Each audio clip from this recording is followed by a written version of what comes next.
السلام علیکم۔ آج ہم ایک ایسی قوم کے بارے میں بات کریں گے جو دنیا میں فساد اور فتنہ پھیلاتی تھی، جو بہت ہی زیادہ ہوں گے، ان کی تعداد انسانوں سے کئی گنا زیادہ ہوگی۔ وہ کھیتوں اور فصلوں کو برباد کر دیں گے اور دنیا میں مار اور کاٹ چیر کا فساد پھیلائیں گے۔ وہ بہت ہی زیادہ جنگلی ہوں گے، وہ دنیا کا سارا پانی پی جائیں گے۔ ان کے بارے میں ہم لوگ بچپن میں بہت ہی سنا کرتے تھے۔ ان کا نام ہے یاجوج اور ماجوج۔ یاجوج اور ماجوج ایک ایسی قوم ہوگی جو دنیا میں آئے گی، یعنی دنیا میں ہی ہے، مگر وہ ایک ایسی جگہ ہے جسے ہم لوگ نہیں جان سکتے اللہ کے سوا۔ اور یاجوج ماجوج کا ذکر قرآن نے سورہ کہف اور سورہ الانبیاء میں بھی موجود ہے۔ یاجوج اور ماجوج ایک بہت ہی خطرناک قوم ہوگی جو دنیا میں بہت ہی زیادہ فساد پھیلائے گی۔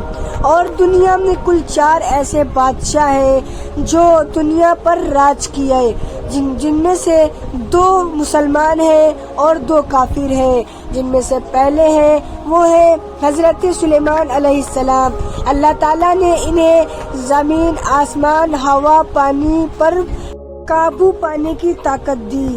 یہ ایک نبی اور بادشاہ دونوں تھے۔ اللہ نے انسانوں، جنوں، جانوروں اور ہواؤں پر بھی قابو دیا۔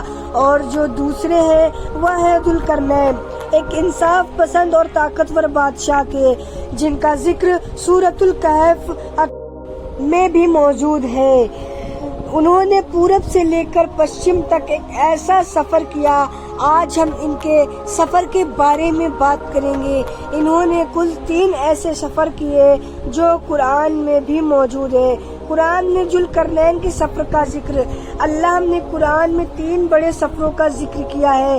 وہ ہے جو ذوالقرنین نے سنا کہ دنیا میں ایک ایسا چشمہ بہتا ہے، اگر اس کا پانی پی لے تو انہیں موت نہیں آئے گی۔ پھر حضرت ذوالقرنین اور ان کے ساتھی حضرت خضر علیہ السلام دونوں اس چشمے کی تلاش میں نکل پڑے۔ حضرت خضر علیہ السلام کو وہ چشمہ مل گیا اور حضرت ذوالقرنین کو وہ چشمہ نہیں ملا۔ اور حضرت ذوالقرنین چلتے چلتے ایک ایسی جگہ پر پہنچے جہاں پر سورج ڈھلتا تھا، ایک ایسا چشمہ جو کالا سیاہ ہو، اور اس میں انہیں سورج ڈوبتا ہوا دکھائی دیا۔ اس کا مطلب ہے کہ انہوں نے دنیا کے پشچم کنارے تک سفر کیا۔ وہاں ایک قوم ملی جن کے ساتھ انہوں نے انصاف کیا۔ اللہ نے انہیں اختیار دیا کہ چاہے تو انہیں سزا دے یا حسن سے پیش آئے۔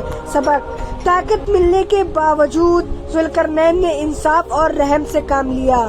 پھر ان کا دوسرا سفر چالو ہوتا ہے جو تھا مشرق کی طرف۔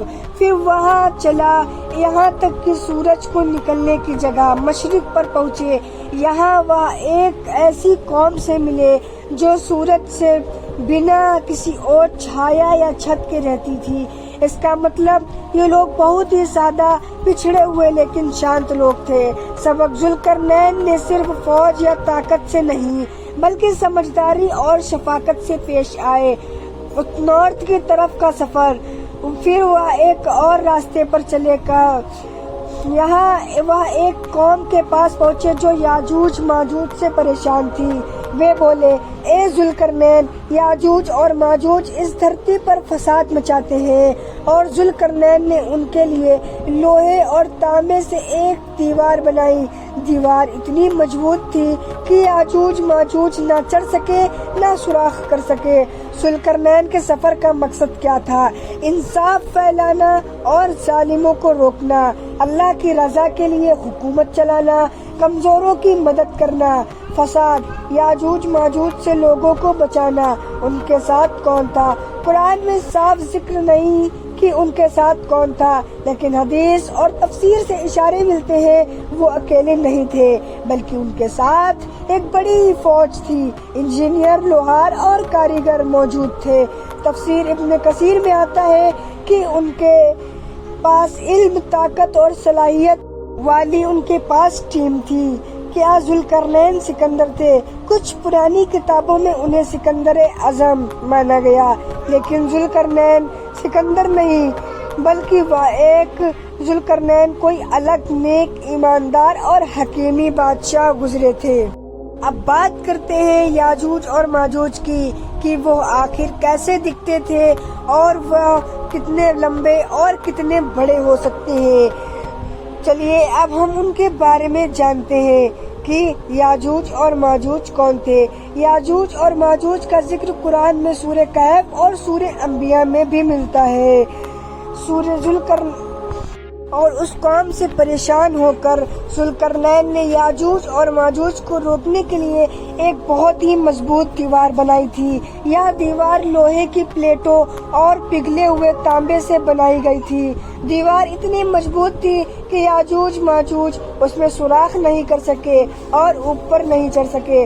یاجوج اور ماجوج کی پہچان انسانی نسل میں سے بتایا گیا ہے، مگر بہت ہی وناشکاری اور برباد ہوئے۔ ان کی سنکھیا بہت ہی زیادہ ہوگی، ہزاروں میں سے 999 جہنم جائیں گے۔ صحیح بخاری میں بہت تیزی سے ہر دشا میں پھیلیں گے، ندیاں پی جائیں گے، پیڑ پودے اور انسان سب تباہ کر دیں گے۔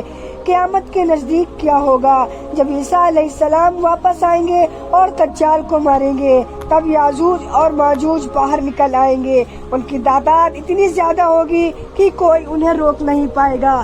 عیسیٰ علیہ السلام اور مسلمان ایک پہاڑ جبل پر چڑھ جائیں گے، پھر اللہ ایک خاص کیڑا بیماری بھیجے گا جس سے یاجوج اور ماجوج ایک ہی رات میں تباہ اور برباد ہو کے مر جائیں گے۔ آج وہ کہاں ہے؟ ان کا اصلی ٹھکانہ اللہ ہی جانتا ہے۔ کچھ اتہاس کاروں اور ودوانوں نے کہا کہ